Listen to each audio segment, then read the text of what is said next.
are two narratives about the location of Osama bin Laden.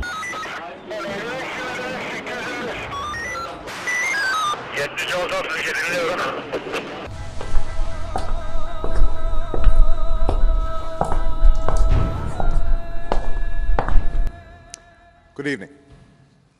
Tonight, I can report to the American people and to the world that the United States has conducted an operation that killed Osama bin Laden, the leader of Al-Qaeda. Laden के बारे में जब मैंने पढ़ना शुरू किया तो पता चला कि लादेन कोई सामान्य घर या मिडिल क्लास से नहीं बल्कि सऊदी अरब के एक अरबपति शेख का बेटा था। परिवार इतना अमीर था कि सऊदी अरब के शाही परिवार के साथ उठना बैठना था। लादेन के चाचा ताऊ के लड़के या तो कैम्ब्रिज जैसी यूनिवर्सिटी में पढ़ने के लिए चले गए या परिवार के बिजनेस में लग गए। खुद लादेन भी साल 1971 में ऑक्सफोर्ड जैसी दुनिया की टॉप की यूनिवर्सिटी में पढ़ने गया, जहां उसकी दोस्ती स्पेनिश लड़कियों से होती है। लेकिन अचानक ऐसा क्या होता है कि वही लादेन दुनिया का सबसे खूंखार आतंकी बन जाता है। वह लादेन जो अमेरिका का फैन हुआ करता था, वही लादेन अमेरिका के वर्ल्ड ट्रेड सेंटर को उड़ाकर हजारों लोगों की जान ले लेता है। आखिर लादेन इतना कट्टर कैसे बना कि जब कुछ मिलिटेंट्स ने सऊदी अरब की मक्का मस्जिद पर कब्जा कर लिया तो उसने उन विद्रोहियों का विरोध करने के बजाय समर्थन किया और उन्हें सच्चा मुसलमान कहा। लादेन सऊदी अरब का था तो वो अफगानिस्तान में जाकर युद्ध क्यों लड़ रहा था? लादेन को सूडान देश ने क्यों भगा दिया था? आखिर लादेन का गुरु कौन था? लादेन ने अपने ही गुरु को मारकर दुनिया की सबसे डेडलिएस्ट ऑर्गेनाइजेशन अल कायदा को जन्म कैसे दिया? आखिर कैसे लादेन बना पूरी दुनिया का अब तक का सबसे बड़ा और सबसे खतरनाक आतंकी? जानेंगे आज के इस एपिसोड में।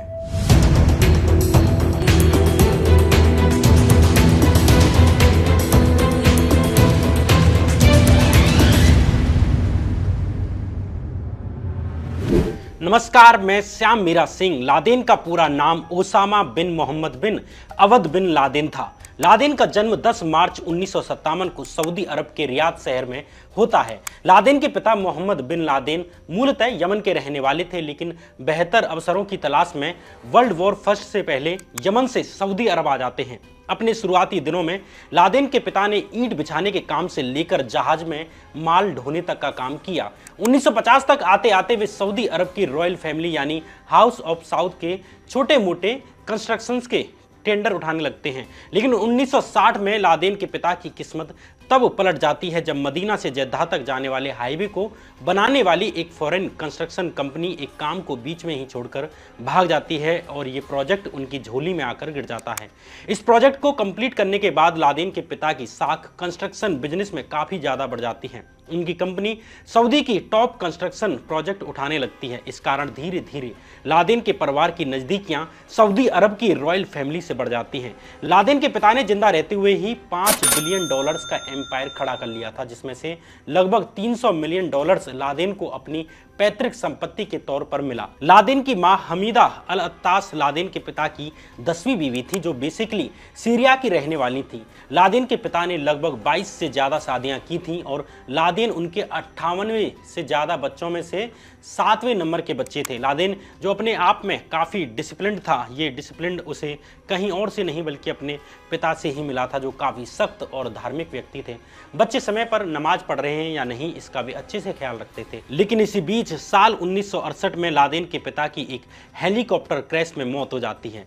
लादेन के पिता की मौत के बाद लादेन की मां ने दूसरी शादी की। इस तरह लादेन का बचपन अपने स्टेप फादर के घर पर ही गुजरता है। लादेन की शुरुआती पढ़ाई 1968 से लेकर 1976 तक सऊदी अरब के एक इंग्लिश स्टाइल स्कूल अल थागर मॉडल में हुई, जहां बड़े बड़े शेख और रईसों के बच्चे पढ़ने आते थे। साल 1971 की गर्मियों की छुट्टियों में लादेन अपने भाई के साथ ऑक्सफोर्ड में इंग्लिश लैंग्वेज कोर्स की पढ़ाई करने के लिए जाता है, जहां पर उसकी एक स्पेनिश गर्लफ्रेंड भी बनती है। लादेन को फुटबॉल देखना पसंद था और इंग्लिश फुटबॉल टीम आर्सेनल का दीवाना हुआ करता था। क्लास में होमवर्क पूरा करता था और शांत रहता था। लेकिन सवाल यह है कि लादेन का बचपन तो बाकी बच्चों की तरह नॉर्मल ही बीत रहा था, फिर आखिर क्या वजह रही जिसकी वजह से लादेन कट्टरपंथ की तरफ बढ़ जाता है? इसके पीछे था मुस्लिम ब्रदरहुड नाम का एक संगठन। यहाँ मुस्लिम ब्रदरहुड के बारे में जानना बहुत जरूरी है क्योंकि इसकी कहानी लादेन से जुड़ी हुई है। मुस्लिम ब्रदरहुड दरअसल अतिवादी इस्लाम की पैरोकारी करने वाला एक कट्टरपंथी संगठन है जिसकी स्थापना साल 1928 में इजिप्ट यानी मिस्र में ब्रिटिशर्स के खिलाफ हुई थी। साल 1956 में ब्रिटिशर्स के जाने के बाद जब मिस्र में गमाल अब्देल नासिर की सेक्युलर सरकार आती है तब मुस्लिम ब्रदरहुड संगठन गमाल अब्देल नासिर की सेक्युलर सरकार के खिलाफ भी विद्रोही कार्रवाई करने लगता है। इससे परेशान होकर मिस्र की सरकार ने मुस्लिम ब्रदरहुड के अतिवादी नेताओं को देश से बाहर निकाला दे दिया। ऐसे में सऊदी अरब देश ने मुस्लिम ब्रदरहुड के नेताओं को अपने देश में शरण दी। सऊदी अरब के किंग फैसल की अनुमति पर मुस्लिम ब्रदरहुड के नेता सऊदी अरब में रहने लगते हैं। यहीं उन्होंने अपने देश मिस्र में चल रहे आंदोलनों को फंड करने के लिए सऊदी के अमीर और यंग शेख लड़कों को फंसाना शुरू कर दिया। इन्हीं शेखों में से एक था लादेन। जल्द ही लादेन भी मुस्लिम ब्रदरहुड का मेंबर बन जाता है। वो रेगुलर स्कूल के बाद ब्रदरहुड की मीटिंग्स में जाने लगता है। लादेन की दिलचस्पी इस्लाम के कट्टरपंथी आदर्शों की तरफ बढ़ने लगती है। इस तरीके से लादेन के जीवन में जिहाद की एंट्री होती है, लेकिन ये तो बस शुरुआत थी। लादेन का असली ब्रेन वॉश अभी होना बाकी था। साल 1974 में स्कूल से निकलने के बाद जहां लादेन के कुछ भाई Sweden, California, Canada foreign education के लिए निकलने जा रहे थे, पूरे तरीके से इस्लामिक स्टडीज में दिलचस्पी लेने लगता है। भले ही लादेन किंग अब्दुल अजीज यूनिवर्सिटी से एडमिशन लेकर मैनेजमेंट, इकोनॉमिक्स और सिविल इंजीनियरिंग की पढ़ाई कर रहा था, लेकिन उसका फोकस इस्लामिक सब्जेक्ट्स पर ही रहा। लादेन को ब्रेन वॉश करने में उसकी अब्दुल अजीज यूनिवर्सिटी का बड़ा हाथ रहा। ये कॉलेज पूरे वर्ल्ड में इस्लामिक स्कॉलर्स के गढ़ के रूप में फेमस था। यहाँ पर कुरान की इंटरप्रिटेशन से लेकर डिफरेंट इस्लामिक थॉट की पढ़ाई होती थी। कुल मिलाकर ये कॉलेज इस्लाम की कट्टरपंथी विचारधारा को बनाए रखने के पक्ष में था। वहीं अगर कोई इस्लाम की उदारवादी विचारधारा को प्रमोट करे तो ये लोग उस आदमी और विचारधारा का विरोध करते। अब्दुल अजीज यूनिवर्सिटी में इस्लामिक कट्टरपंथ धारा को छात्रों के बीच फेमस करने में एक फिलिस्तीनी प्रोफेसर का बड़ा हाथ रहा जिसका नाम था अब्दुल्लाह यूसुफ अज्जम, जो फादर ऑफ जिहाद कहा जाता था। कहा जाता है कि लादेन को एक सामान्य बच्चे से जिहादी बनाने का काम इसी आदमी ने किया, चाहे अलकायदा की आधारशिला रखनी हो या फिर इंडिया के अगेंस्ट लश्कर तैयबा का फॉर्मेशन करना हो, इसके पीछे भी यही आदमी था।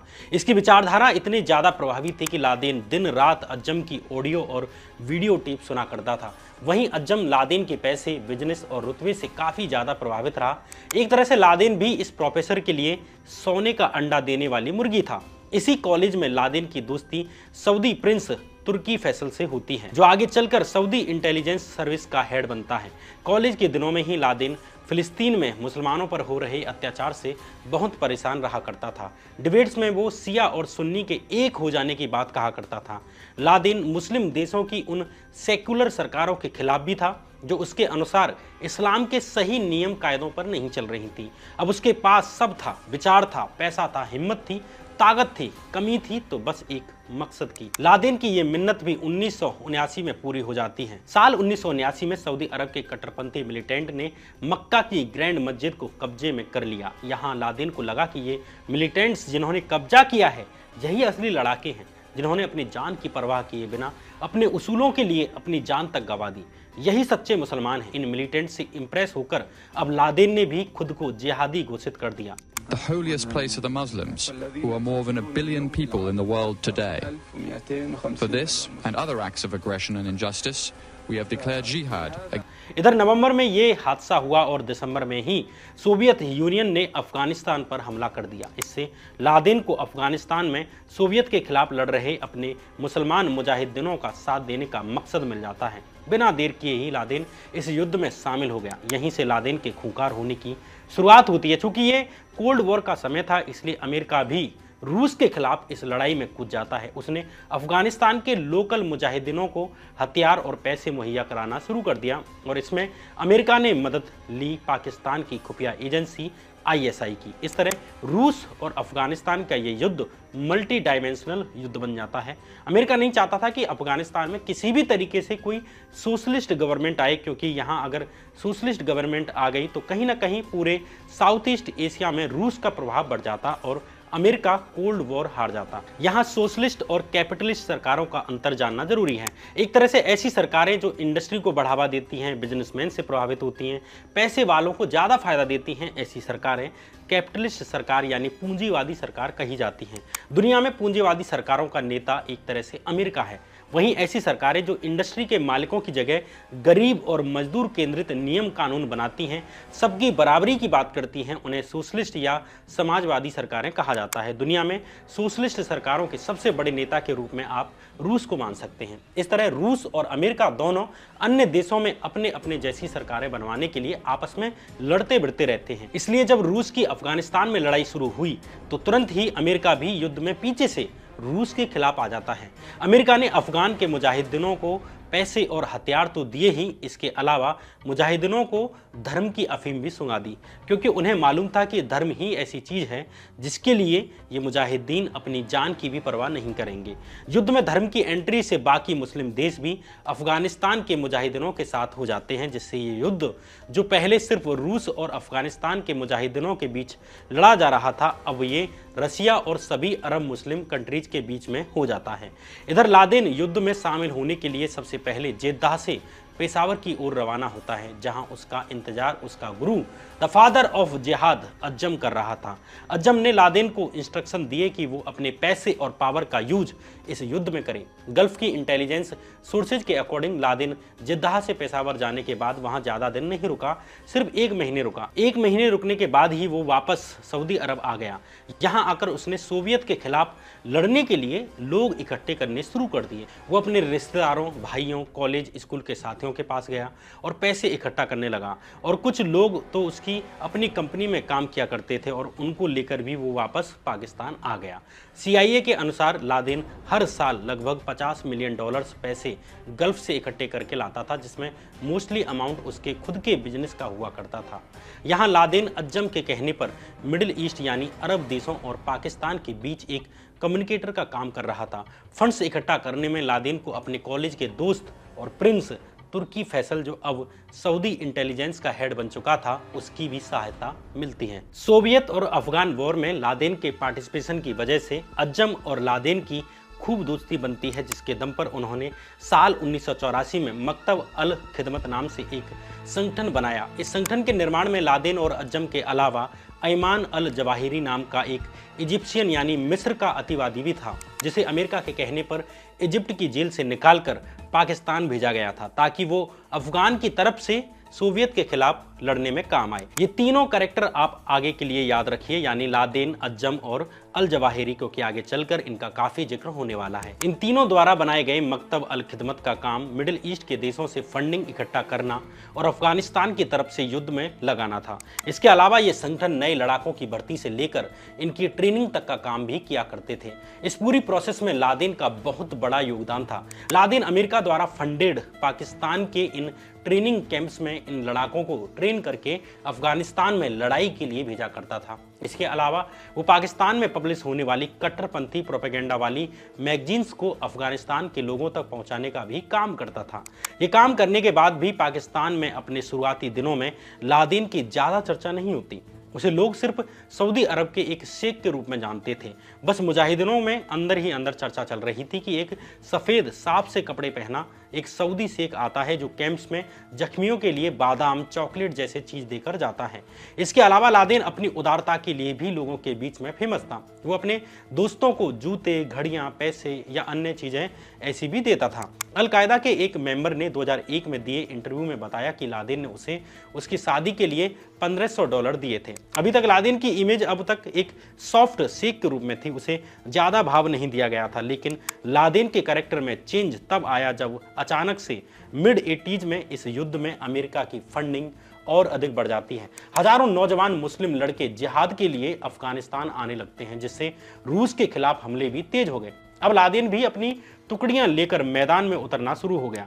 लादेन के साथ लड़े मुजाहिदीन बताते हैं कि जितना जज्बा उसकी बातों में रहा करता था, उससे कई गुना ज्यादा जज्बा उन्होंने उसमें लड़ते हुए देखा। लादेन के साथ लड़ा मियां मोहम्मद आगाज 2001 में दिए हुए अपने एक इंटरव्यू में बताता है कि उसने 1987 में हुए बैटल ऑफ जाजी में लादेन को सिर्फ 50 फॉरेन फाइटर्स के साथ रूस की पूरी टुकड़ी के खिलाफ लड़ते हुए देखा था। उसने लादेन को एक राइफल और एक रॉकेट लॉन्चर की मदद से रूसी हेलीकॉप्टर को नेस्तनाबूद करते हुए देखा था। वो उस दिन मौत से बेखौफ होकर लड़ा था।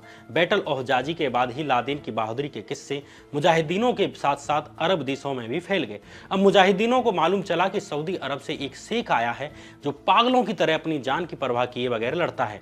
अगले 3 सालों तक लादेन फील्ड पर सोवियत के खिलाफ ऐसे ही लड़ा और उसकी रेपुटेशन और पॉपुलैरिटी अज्जम से भी अधिक ऊपर पहुंच जाती है। मुश्किल हालातों में जंग जिताने से लादेन की सॉफ्ट इमेज अब खूंखार लीडर की तरह बदल चुकी थी। मुजाहिदीनों और लादेन द्वारा लीड किए जाने वाले बैक टू बैक हमलों ने रूस की कमर तोड़ दी। दूसरी तरफ अब सोवियत यूनियन भी टूटने की कगार पर खड़ा था। सोवियत यूनियन सादा शब्दों में कहें तो आज का अखंड भारत की तरह था।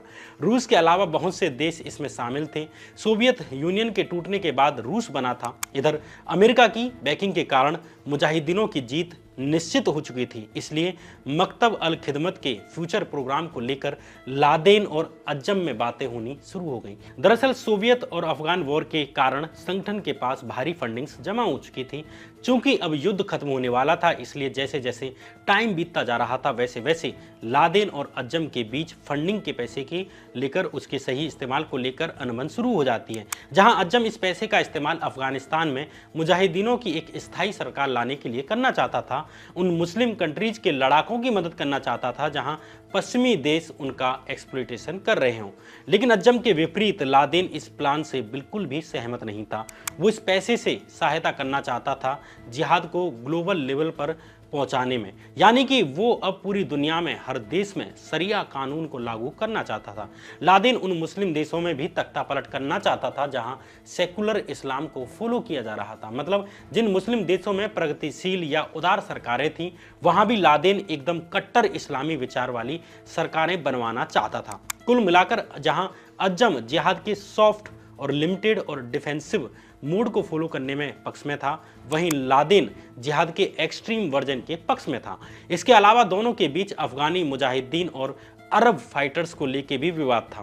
अज्जम जहां लोकल अफगानी मुजाहिदीनों और अरब से आए फाइटर्स को एक कर दोनों को मकतब अल खिदमत में मिलाना चाहता था, वहीं लादेन अरब के फाइटर्स को अलग करके एक नया आतंकवादी संगठन बनाना चाहता था। इन विवादों से गुरु और चेला की अनबन बढ़ जाती है। वैसे कहा यह भी जाता है कि लादेन को अज्जम के खिलाफ भड़काने का काम उसी के साथ ही अल जवाहिरी ने किया था। ग्लोबल जिहाद का प्लान भी कहीं ना कहीं अल जवाहिरी का ही था। ग्लोबल जिहाद के नाम पर अल जवाहिरी लादेन और संगठन के पैसे का इस्तेमाल अपने देश इजिप्ट में करने के लिए, यानी इजिप्ट में जिहाद को फंड करने के लिए करना चाहता था, इसलिए वो भी इस बहस में लादेन के साथ था। इसी अनबन के चलते 11 अगस्त 1988 को मुजाहिदीन के मोस्ट एक्सट्रीम और वायलेंट धड़े ने अपना एक अलग ऑर्गेनाइजेशन बना लिया और इस ऑर्गेनाइजेशन का नाम था अल-कायदा।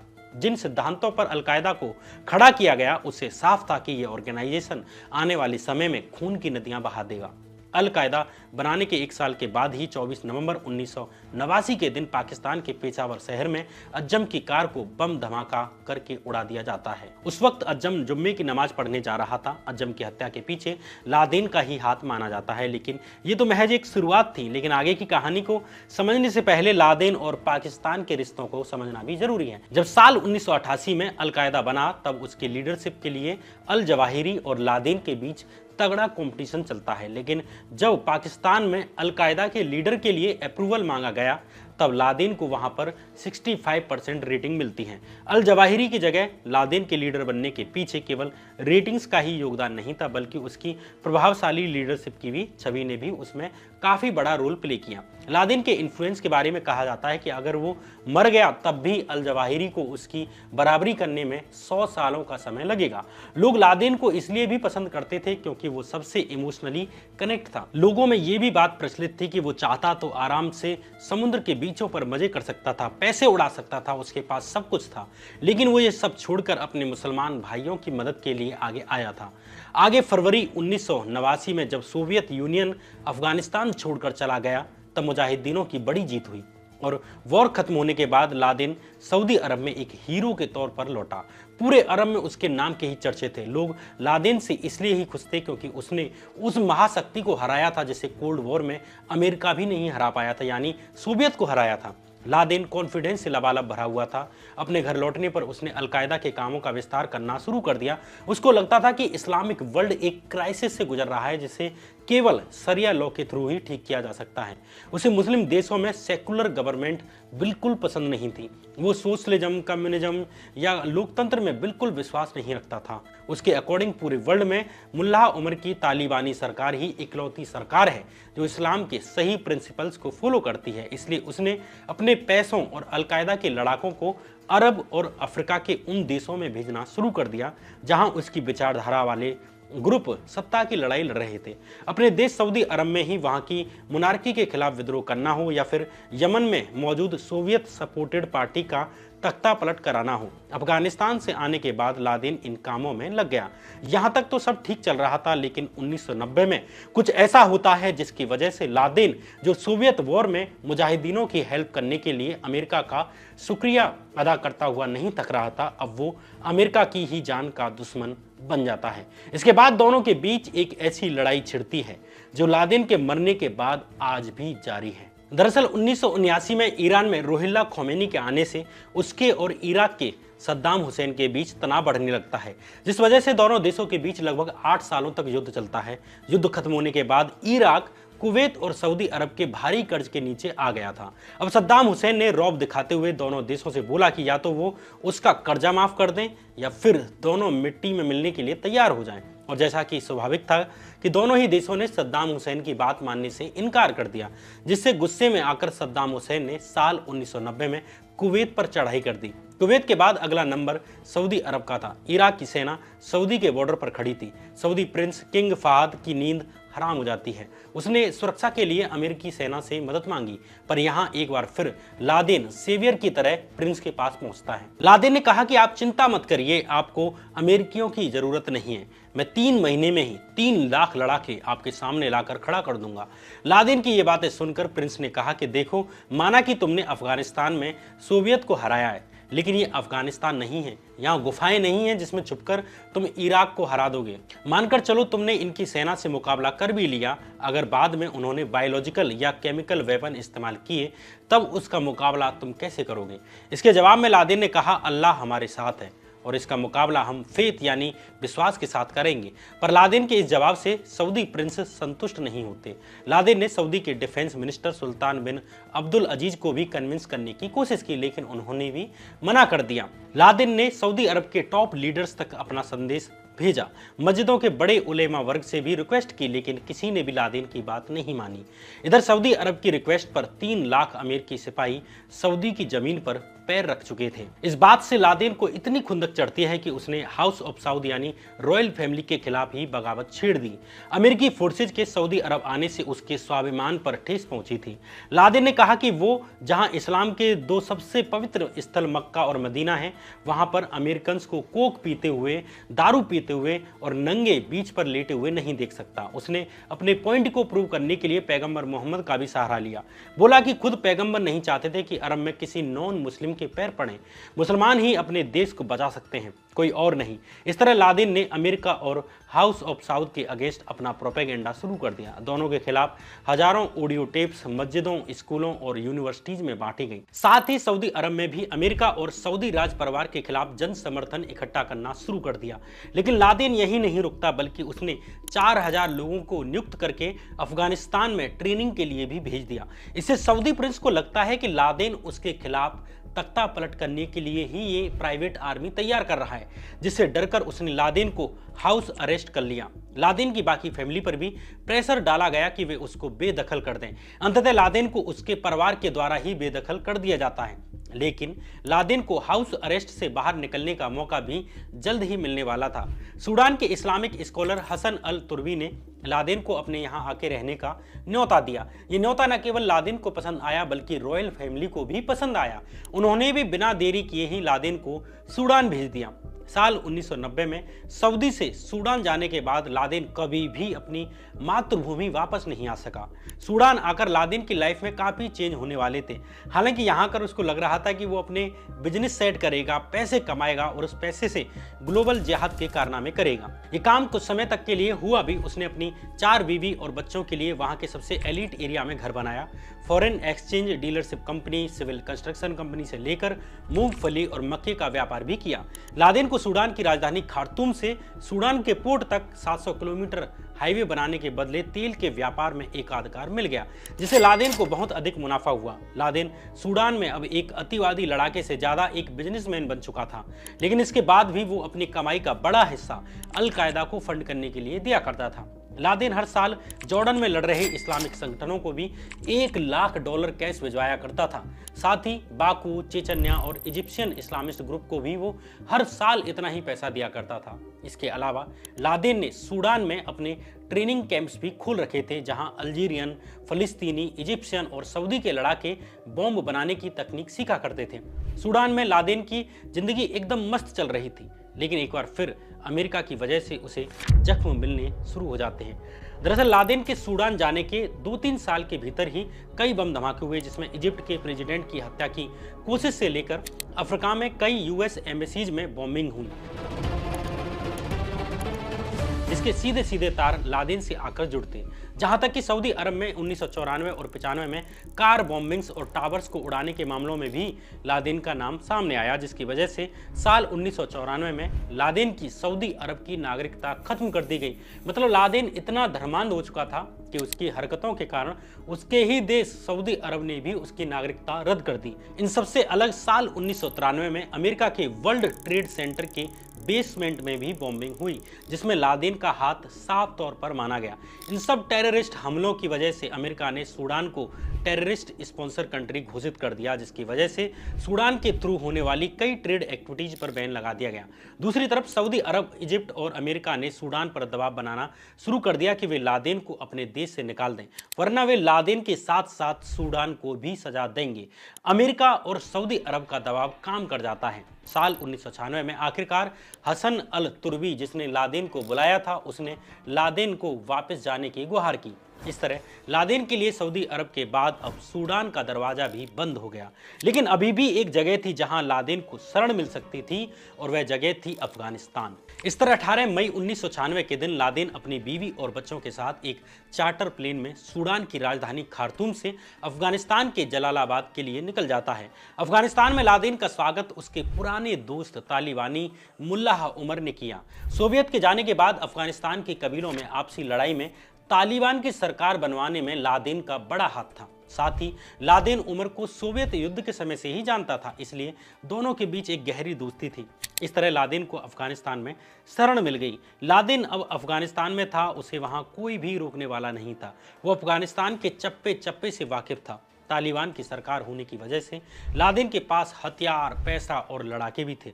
लादेन ने हजारों मिलिटेंट्स, पुराने मुजाहिदीन और आईएसआई द्वारा इंडिया के खिलाफ दहशत फैलाने के लिए ट्रेन किए गए आतंकवादियों के जत्थों को अल-कायदा में मिला लिया। ये सब होने के बाद वो दुनिया के सामने उस रूप में आया जिसे हम आज जानते हैं। साल 1996 में लादेन ने अमेरिका के खिलाफ फतवा जारी कर दिया। ये फतवा लंदन बेस्ड न्यूज़पेपर में declaration of war against the Americans occupying the land of the 2 Holi places के नाम से छपा। इस फतवे के बाद 23 फरवरी 1998 के दिन अल कायदा के टॉप मेंबर्स, जिसमें Laden, al Zawahiri, Rahman Ahmed Sheikh, ने अमेरिका के खिलाफ एक और फतवे पर साइन किए, जिसे इंटरनेशनल इस्लामिक फ्रंट फॉर जिहाद on the Jews and crusaders के नाम से पब्लिश किया गया। ये फतवा अमेरिका द्वारा फिलिस्तीन के खिलाफ इजराइल का सपोर्ट करने के लिए जारी किया गया था। ये दोनों फतवे जारी होने के बाद साल 1996 और 2000 के बीच कई बड़े बम धमाके अमेरिकन सिंबल्स पर किए गए। 7 अगस्त 1998 के दिन दर उस सलाम, नैरोबी, तंजानिया और केन्या के यूएस एम्बेसीज में भी सीरियल बम धमाके कराकर लादेन ने पूरे अमेरिका को हिलाकर रख दिया। इस धमाके में सैकड़ों लोगों की मौत होती है। इन धमाकों के बाद लादेन का नाम अमेरिकन ऑफिशियल्स में प्रचलित होना शुरू हो जाता है। इसी बीच साल 1999 में लादेन ने खालिद शेख मोहम्मद को एक ऐसे आतंकवादी हमले का प्लान तैयार करने के लिए कहा जिससे पूरी दुनिया हिल जाए। कुछ समय बाद ही 12 अक्टूबर 2000 को यमन के पोर्ट पर खड़े यूएस नेवी के एक शिप में अलकायदा ने एक सुसाइड बॉम्बर की नाव को बढ़ा दिया, जिसमें 17 अमेरिकियों की डेथ हो जाती है। इन हमलों के बाद लोग लादेन और अलकायदा को जानने लगते हैं, लेकिन लादेन काफी लंबे समय से एक ऐसे हमले की प्लानिंग कर रहा था जो अमेरिका को घुटने पर लाने की कुव्वत रखता हो, जिससे अमेरिका जो वर्ल्ड में खुद को इकलौती सुपर पावर समझता है उसका ये भ्रम दूर हो जाए। लादेन ने इस बड़ी प्लानिंग के लिए पाकिस्तान के एक आतंकवादी शेख मोहम्मद को काम सौंपा। ये प्लान ही आगे जाकर 9/11 हमले के रूप में पूरी दुनिया के सामने आता है। 11 सितंबर 2001 के दिन अलकायदा के 19 आतंकवादियों ने अमेरिका के 4 कमर्शियल एयरप्लेन को हाईजैक कर लिया और उन्हें ट्विन्स टावर्स और पेंटागन में क्रैश करा दिया।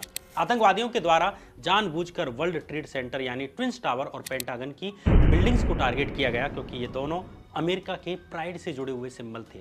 इस अटैक में 3000 लोगों की डेथ हुई और ओवरऑल अमेरिका को $10 बिलियन से ज़्यादा लॉस झेलना पड़ा। पूरे वर्ल्ड में अमेरिका की किरकिरी हुई। वहीं लादेन जो 9/11 अटैक के बाद अफगानिस्तान की गुफाओं में बैठा जश्न मना रहा था, उसको ये नहीं मालूम था कि इस हमले के साथ ही उसने 3000 लोगों के अलावा अपनी कब्र भी खुद दी है। अब अमेरिका के लिए लादेन को पकड़ना उसकी ताकत या कहें कि उसकी नाक का सवाल बन चुका था।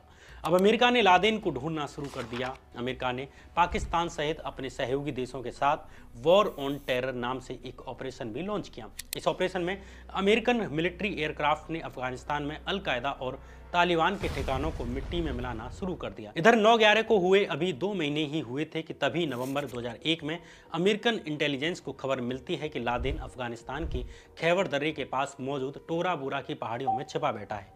फिर क्या था, अमेरिकन एयरफोर्स और कमांडो सील्स ने अपना पूरा जोर लगाकर टोरा बोरा पर धावा बोल दिया। यह हमला इतना भीषण था कि लादेन मरते मरते बचा। चूंकि लादेन यहाँ की सुरंगों और गुफाओं से अच्छे से वाकिफ था, इसलिए वो बच निकलने में कामयाब हुआ। इसके बाद लादेन को ढूंढने के लिए अमेरिका को 10 साल से ज़्यादा का समय लगा। अमेरिका ने अरबों पैसे सिर्फ लादेन को ढूंढने पर खर्च कर दिए, लेकिन 10 साल तक अमेरिका को लादेन का कोई पता नहीं लग सका। लेकिन अप्रैल 2011 में अमेरिकन खुफिया सूत्रों को लादेन के पाकिस्तान में छुपे होने के सुराग मिलते हैं।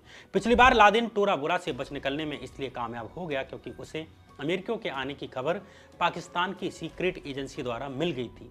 लेकिन अमेरिका इस बार कोई गलती नहीं करने जा रहा था। अमेरिका ने लादेन को मारने के ऑपरेशन को ऑपरेशन नेपच्यून नाम दिया, जिसकी भनक कुछ ही टॉप ऑफिशियल्स के अलावा किसी को भी नहीं लगने दी गई। 29 अप्रैल 2011 को प्रेसिडेंट बराक ओबामा से परमिशन लेने के बाद 6 नेवी सील्स के कमांडर की टीम ने इस काम को अंजाम दिया। 1 मई 2011 की रात करीब 1 बजे अमेरिकी कमांडोज ने लादेन के कंपाउंड में घुसकर मात्र 40 मिनट के अंदर ही दुनिया के सबसे मोस्ट वांटेड आदमी को मौत के घाट उतार दिया।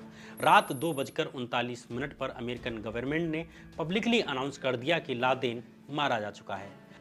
Tonight, I can report to the American people and to the world that the United States has conducted an operation that killed Osama bin Laden, the leader of Al-Qaeda. अगले 24 घंटों के भीतर ही लादेन को समुद्र में दफना दिया गया। इस तरह ऑक्सफोर्ड यूनिवर्सिटी से निकले दुनिया के सबसे खूंखार आतंकवादी का सितारा बुझ गया। लादेन की यह कहानी फिलहाल यहीं खत्म होती है, लेकिन लादेन की ज़िंदगी पर 2 बड़ी वीडियोज बनाई जा सकती हैं। एक 9/11 हमले के ऊपर एक अलग से वीडियो बनाई जा सकती है जिसमें लादेन ने अमेरिका के पूरे सिस्टम को हिलाकर रख दिया। दूसरी वीडियो ऑपरेशन नेपच्यून पर, जिसके तहत अमेरिका ने लादेन को पाकिस्तान में घुसकर मार गिराया। अगर आप ये वीडियो चाहते हैं तो कमेंट बॉक्स में बता सकते हैं। तब तक के लिए बहुत बहुत धन्यवाद।